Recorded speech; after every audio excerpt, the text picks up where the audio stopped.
Bienvenue dans la série des podcasts du Cridon Ouest. Je suis Pierre-Marie Reverdy, en compagnie de Virginie Pirot, notre spécialiste au Cridon des questions de sûreté. Eh bien, nous allons traiter d'un domaine assez délicat. C'est l'affectation hypothécaire par une société civile immobilière en garantie de la dette d'un associé, mais aussi d'un tiers.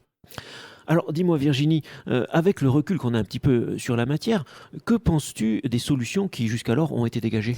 Eh bien, Pierre-Marie, il est vrai que depuis 2007, c'est une question qui a beaucoup évolué au gré des différentes décisions de la Cour de cassation. Et l'enjeu est extrêmement important puisque c'est la nullité absolue de la sûreté qui est encourue.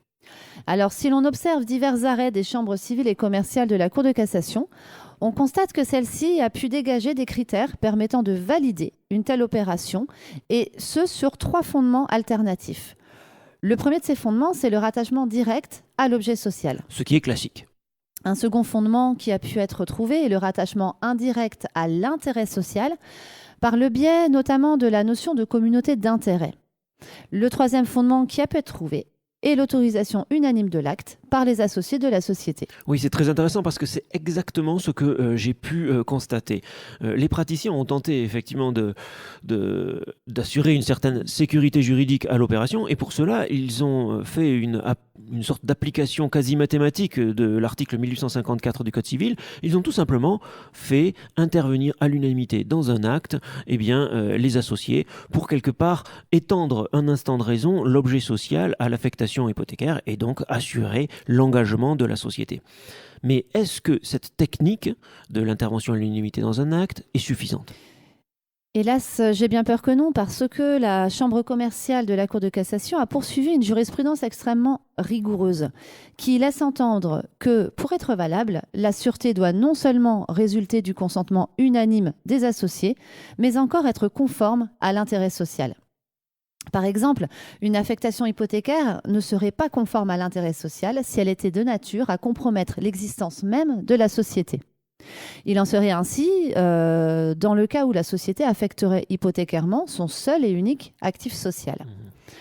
Donc la validité de la sûreté est même remise en cause alors que l'acte entre dans l'objet statutaire de la société, mais qu'elle est contraire à l'intérêt social.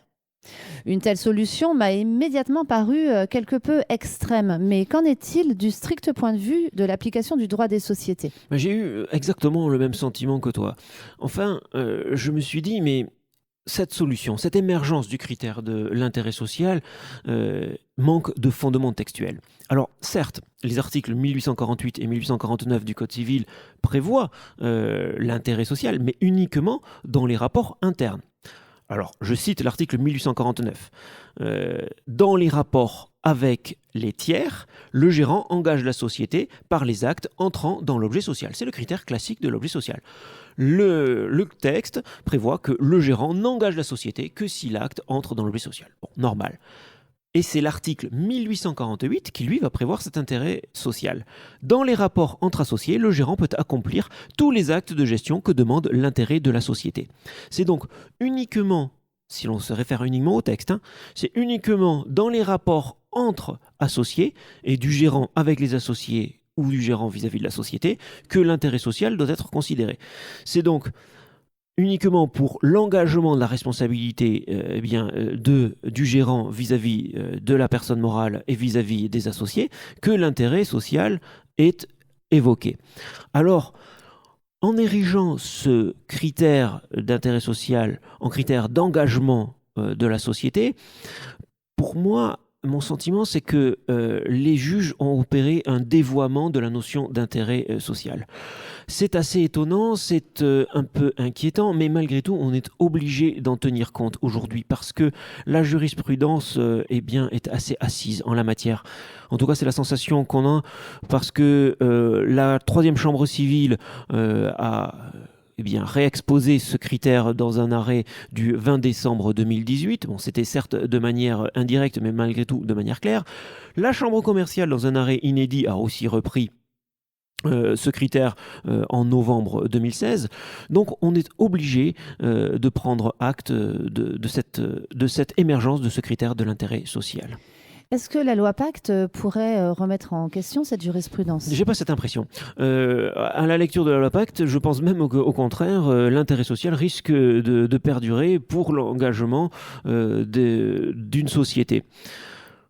La seule chose qu'on peut espérer, c'est qu'il ne s'étende pas et que, par exemple, pour un acte de vente par une société civile immobilière, en plus de tout le processus décisionnel classique que l'on doit suivre, eh bien, l'intérêt social doit pas être considéré pour s'assurer que la SCI sera engagée par la vente.